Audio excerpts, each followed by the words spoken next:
Hello everybody and welcome to Collection Reflection. Today we will be reflecting on the new Demon Slayer figures from the High Definition Ultimate Legends. I found each one of these figures at Target for roughly $17. Let's take a look at all these figures and find out which ones are worth collecting. Before we take a look at any of the figures, I want to point out this awesome brand new packaging. If you're familiar with any of the other Ultimate Legends figures, you know that their packaging is pretty basic and the figure does not come with any accessories. But with this new high definition line, you can see that they reworked their packaging altogether and it looks much more premium. And the figures will also come with accessories as well. On the side, we get some more of that lettering in the same photo. Here's the back with the figure in a pose and lots of legal jargon. You can also open up the packaging to reveal this awesome artwork. And it's going to make me very sad to have to throw any of these away. Here's a look at Zenitsu's. And I will have to ask you for your patience because I'm sure I'm going to say their names wrong throughout this entire video. And here's the last box for Tanjiro.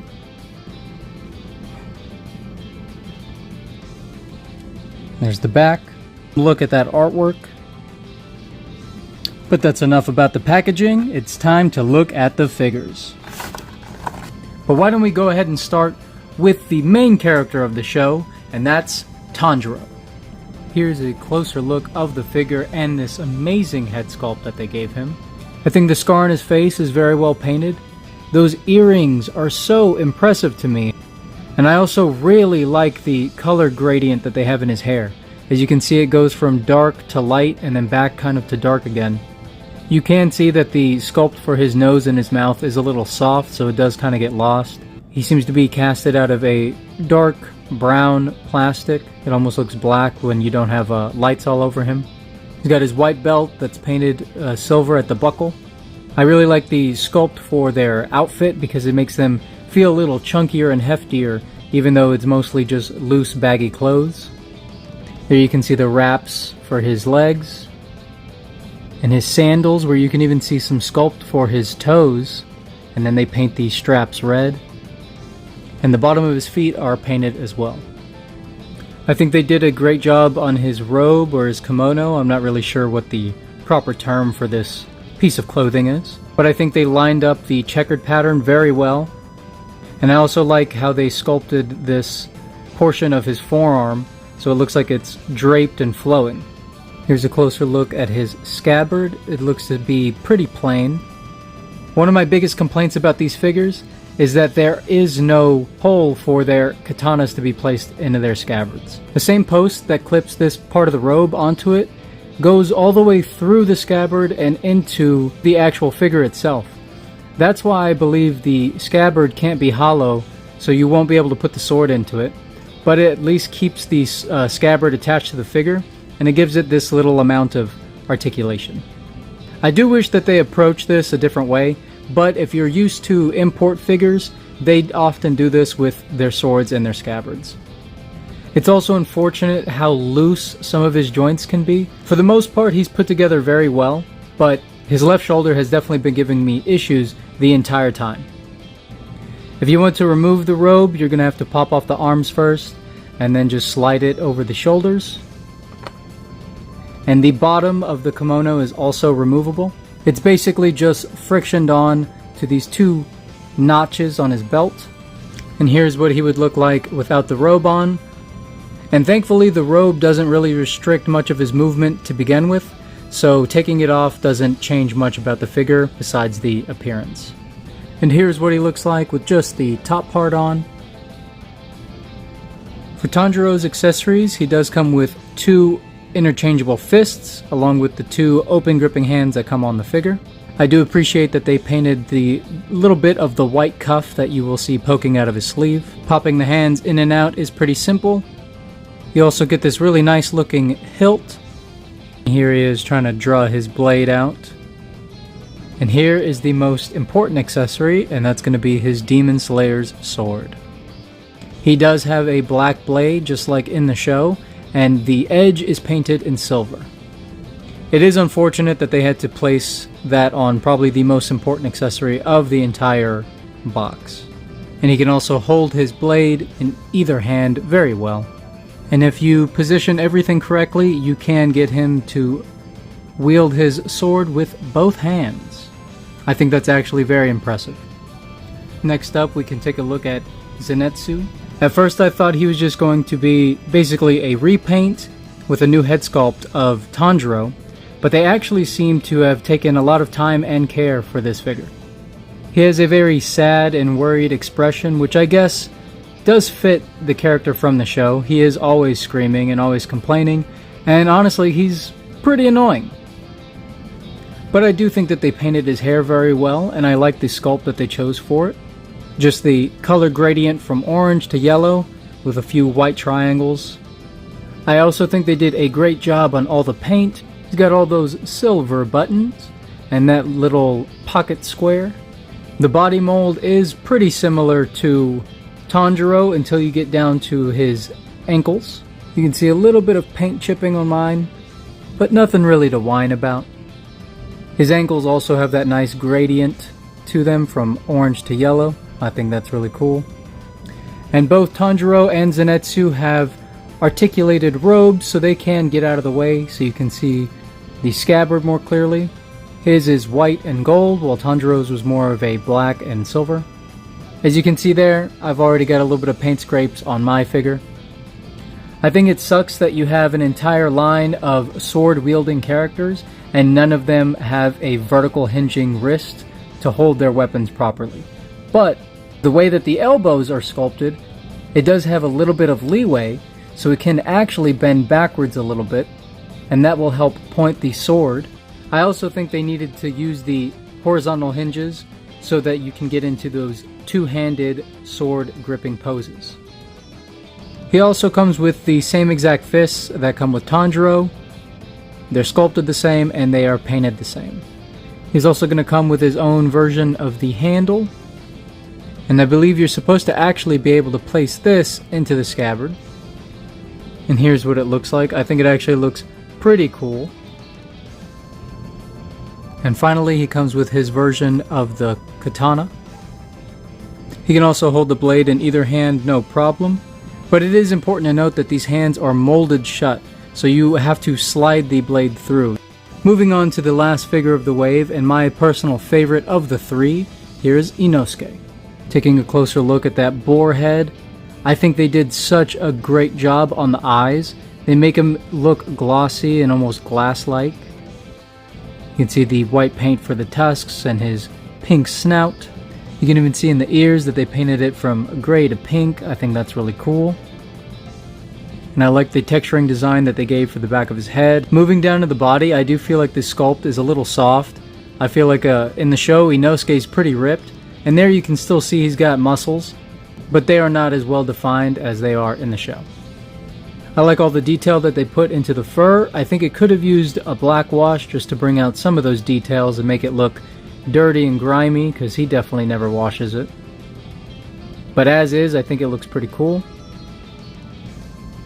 I think the only pieces of reuse on this figure might be the thighs. He might share those with the other characters. But his pants are a very nice dark blue. And then they go into more black fur on the bottom. And for the sandals, again, with more of that black fur, I wonder what animal that's from. But there you can even see they painted his toes.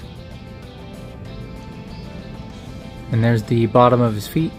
The fur piece is removable, and he doesn't look too bad without it, but it does definitely look like there's something missing from the character.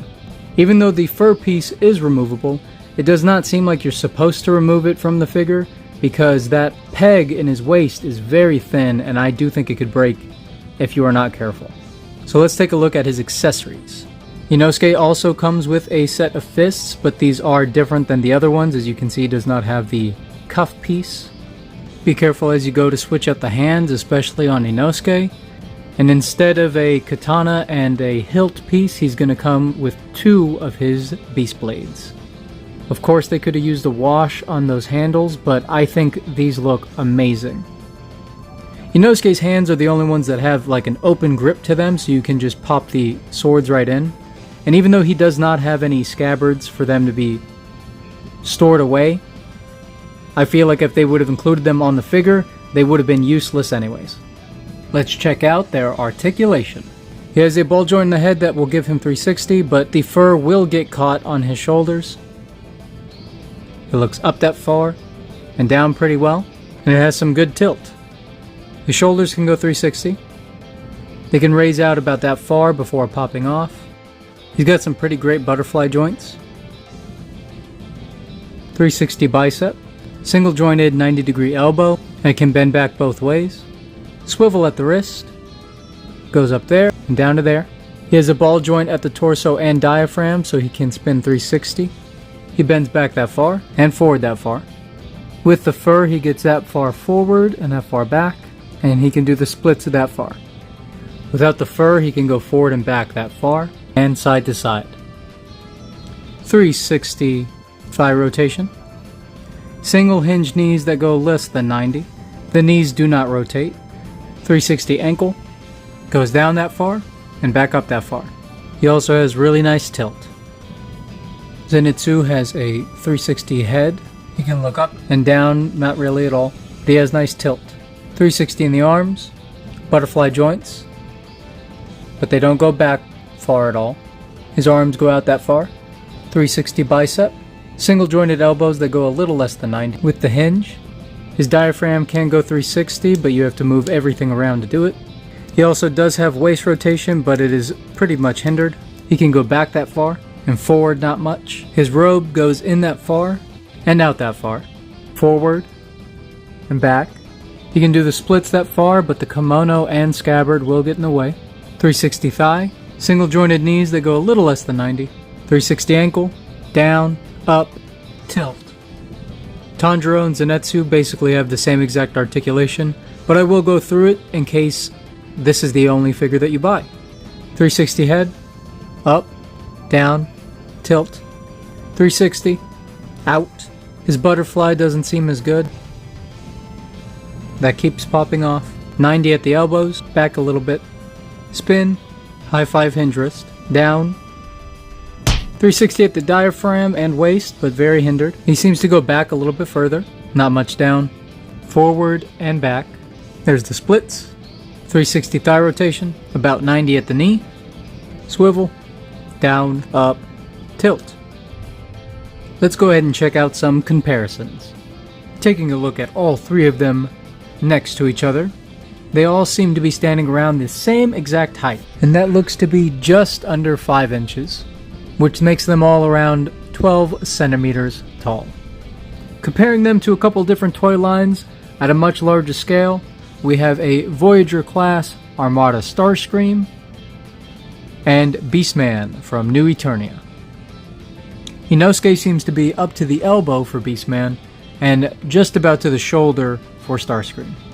Here's Tanjiro next to Green Ranger Shredder and Morph Leonardo from the Lightning Collection.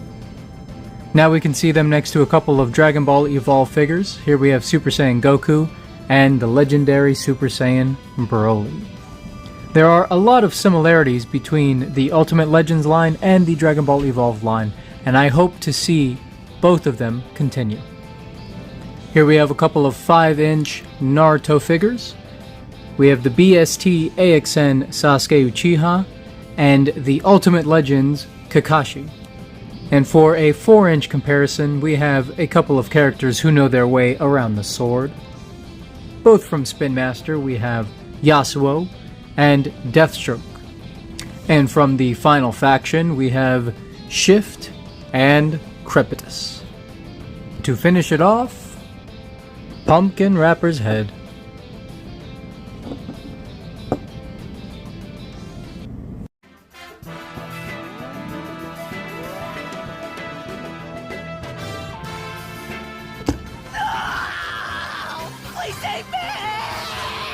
Overall, I do think each figure is pretty great, even though they do have their flaws. I do wish Inosuke's fur skirt was more flexible and pliable. I wish that the scabbards for both Zenitsu and Tanjiro were capable of holding their weapons. And I think all three of them needed to come with vertical hinging wrists. Typically the Ultimate Legend figures are roughly around $10, and since these were about $17, I can see where all the extra money went. Even though the packaging does look more deluxe, I would have preferred a simpler package if we could have gotten better accessories. But I do think the sculpt and paintwork on every single figure is pretty fantastic. When looking to enhance any of these figures, the main things that come to mind are fixing those loose joints and trying to give them some form of weapon storage. As far as the loose joints go, I can put a couple drops of floor polish in the joints and wait for them overnight to dry, but the weapon storage is going to be a little bit more tricky. Since I can't just hollow out the scabbard, I think I'll just go with something more simple, like a rubber band. If you get a black or white rubber band to try to blend into the figure, you can wrap it around their waist and place their weapons through it. Even if it doesn't look the best, it can at least keep your accessories together. With all that being said, should you collect any of these figures or reflect them? I really do think all of these are worth collecting.